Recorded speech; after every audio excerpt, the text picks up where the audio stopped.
साहब 100 रुपए की बात हुई थी, मुझे पूरे पैसे दो। पूरे पैसे देने होते तो तुम फिफ्टी को क्यों लेते? देखो साहब, मैंने आपको सब दिखाया और सब बताया जितना कोई और बताता।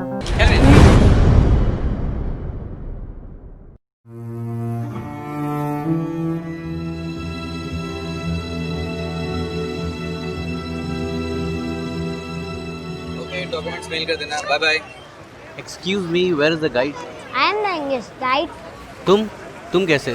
तुम तो बच्चे हो। लेकिन मैं आपको सब बता सकता हूँ। चार्जेस कितना लोगे? सिर्फ 100 रुपए साहब। चलो। आइए।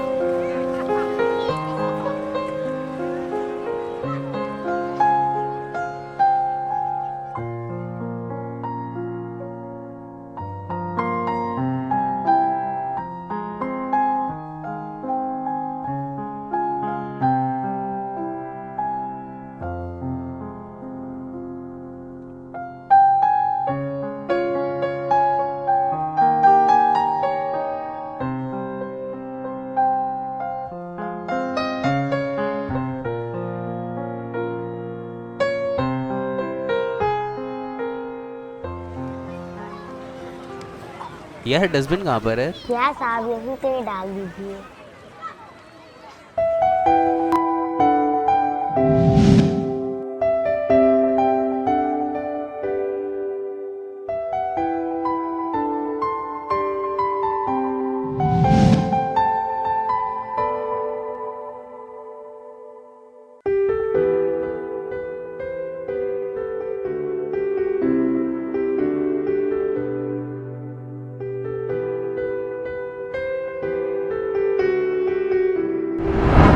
उफ।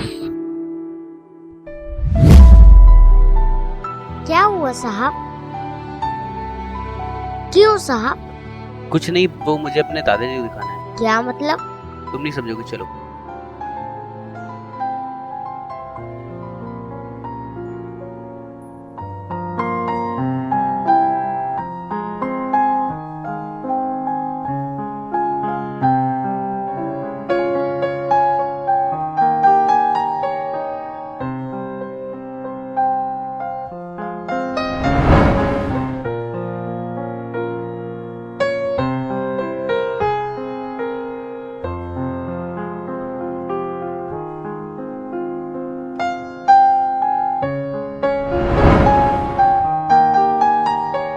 These people have turned out to be famous.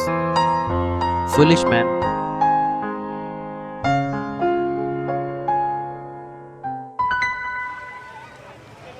हो गया साहब। यार एक चीज रह गई है। क्या हुआ साहब? इतने बड़े से मम्बाड़े में इतना छोटा सा बच्चा।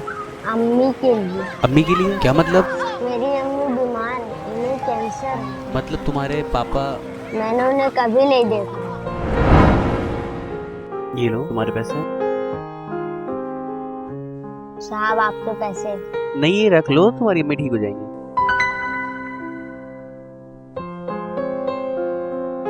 साहब। हाँ? सब तो ऐसे ही गंदगी करते हैं, फिर आप? सभी की तरह मैंने भी क्यों नहीं किया। जी। मैंने अपने बड़ों से सुना था यहाँ की विरासत बहुत खूबसूरत है, पर मेरे पास घर ले जाने के लिए खूबसूरती से ज्यादा गंदगी है।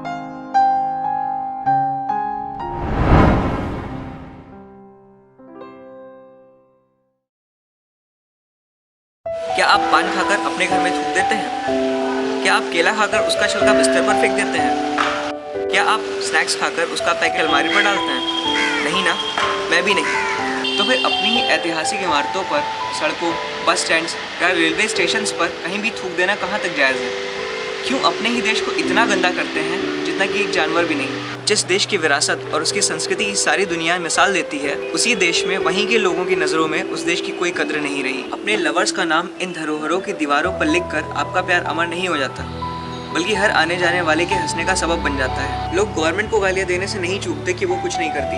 आखिर पब्लिक ही क्या करती है देश के लिए? वोट तक देने का वक्त नहीं होता उनके पास। सिर्फ 15 अगस्त और 26 जनवरी को झंडा उठाकर जय हिंद बोलने और अगले ही दिन उसे सड़क पर फेंक देने से हिंद की जय नहीं होती। उस एनआरआई से पहले भी उस जमीन पर गिरे तिरंगे के पास से कई लोग गुजरे होंगे, पर उसे उठाने और सम्मान देने की बात यहाँ के लोगों ने नहीं, बल्कि उसे एक बाहरी मेहमान ने समझी। देश और उसके आत्मसम्मान की जिम्मेदारी सिर्फ गवर्नमेंट की नहीं, बल्कि हर नागरिक की है। बचा लो इस विरासत और अपनी संस्कृति को, बचा लो अपने वजूद और अपनी पहचान को, किसी का इंतज़ार मत करो, वरना कल को कहीं ऐसा ना हो कि जब तुम दुनिया के सामने अपने आप को भारतीय कहो तो लोग तुम पर हंस पड़े। ये सब मैं इसलिए कह रहा हूँ क्योंकि उस NRI ने जाते जाते मुझसे एक ऐसी बात कही थी जो आज 10 साल बीत जाने के बाद भी मुझे नहीं भूलती।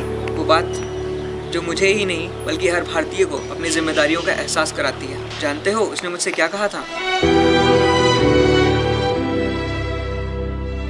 बहुत तारीफ सुनी थी मैंने यहाँ की संस्कृति और विरासत की अपने दादाजी से, इसलिए यहाँ घूमने आया था। पर यहाँ तो मैंने संस्कृति और विरासत की सबसे पुअर कंडीशन देखी है।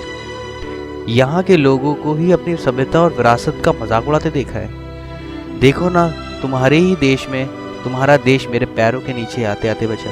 अगर तुम इंडियंस ही अपने देश के हेरिटेज और कल्चर का ध्यान नहीं रखोगे तो कौन रखेगा? आखिर ये भी तुम्हारी माँ है, तुम्हारी अम्मी की तरह। याद रखो, ये तुम्हारा देश है और यहाँ की संस्कृति, विरासत और सभ्यता ही सारी दुनिया में तुम्हारी पहचान है। अगर तुम अभी से नहीं बचा सके तो धीरे धीरे तुम्हारी ही नहीं बल्कि पूरे इंडिया की पहचान खत्म हो जाएगी। मैं ये जिम्मेदारी तुम्हें सौंप के जा रहा हूँ। खुदा हाफिज माय फ्रेंड।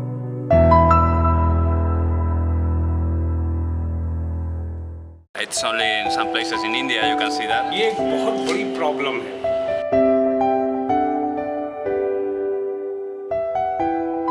तो सोचने वाली बात है, मानवता के हिसाब से जिसको सोचना चाहिए नहीं सोचता है तो फिर वो उसके लिए कोई क्या कर सकता है।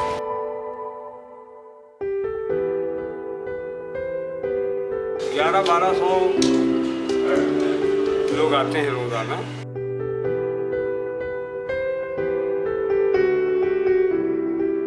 वो थूक रहे हैं, केले खा के फेंक रहे हैं। This is some important thing that you have to preserve. गंदगी फैलाने का मतलब बीमारी फैलना।